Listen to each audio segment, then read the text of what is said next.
Hello and welcome to Dean's Diary. Today I want to talk about something that I think's helped me more than anything else in the whole time that I've been dieting recently.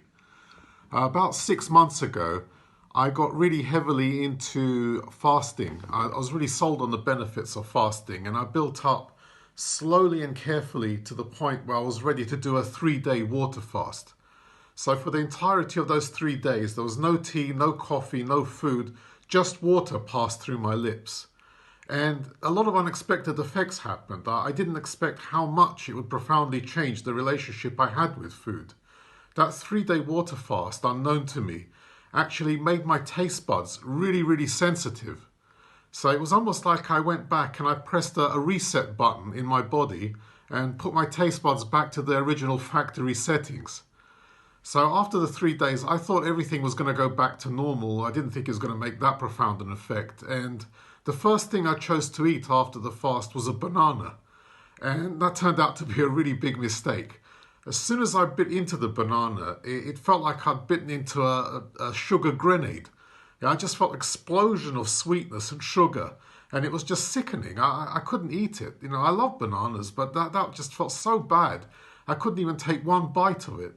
So I threw the banana away, and then I was thinking, what the hell happened? Then I realized, oh, my taste buds are now really, really sensitive. They're tasting things now far more than before. So maybe all the food that I used to find bland, all the healthy food, maybe that'll taste good now. So I cooked some broccoli, and I tried eating that. It tasted fantastic. For the first time in my life, I could say that I found broccoli really enjoyable. So I started cooking vegetables, eating salad, and all of that was perfect now because my taste buds was so sensitive. And I thought this is going to make my life so much easier, because we all know that the problem with diets and what makes it so hard is all the food that we really enjoy. That's the food that we're not allowed to eat. It's the food that we eat at birthday parties, at weddings, at celebrations. It's the food we reward ourselves with. It's the food we eat to pick ourselves up when we're feeling down. All of that food that we really love, that's all unhealthy. It's too sugary. It doesn't have enough nutrition. All the really healthy food, that's the bland, boring food. And then you're told if you want to have a successful diet, if you want it to work in the long term, you have to only eat bland, boring food for the rest of your life. And unsurprisingly, most people fail with their diet because of that. You're just going against your nature for the whole of your life. It's just unrealistic to expect to be able to do that. But what I found, the fasting actually reset my taste buds so that it switched it completely. The unhealthy food now tastes sickeningly sweet. It tastes sickeningly sugary and fatty and greasy, whereas the healthy food, it just tastes perfect. It tastes healthy, it tastes good. And as a result, there's no willpower involved anymore in my diet.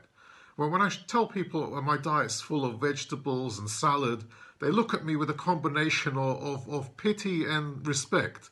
They feel bad for me because they think I must be suffering, that it must be difficult, that I must be using a ton of willpower and perseverance.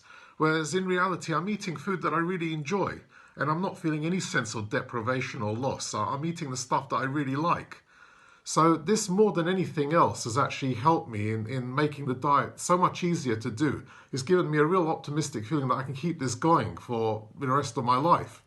And I know what you're thinking now. You're saying, yeah, okay, those 3 days will reset your taste buds, but then over time you're going to start adding a bit more sugar, a bit more fat, and your taste buds are going to go back to the way they were before. And you're right, that will happen if I don't fast again. So what that means is that for me to have a successful diet, I have to have periods of fasting built into that diet. And what I like about the current diet that I'm on, this longevity diet, is it has, you can see at the top here, it has a fasting protocol called the fasting mimicking diet. And what I do then, I do a 5-day fast every month. And this diet is different from a water fast, so it's easier because I'm allowed to eat a small amount of food. So for 5 days every month, I have this small amount of food. It resets my taste buds, and it keeps it so that eating this food is easy for me. And I want to talk a bit more about fasting because I haven't found anything as powerful as fasting to actually help with diet. It just profoundly changed everything, changed the way I eat, what I eat, how much I eat. So the next video, I want to talk about the effect that fasting's had on my appetite. So I'll see you there. Thanks very much for listening. Like, share, subscribe, everything else. Thanks very much. Namaste. Bye.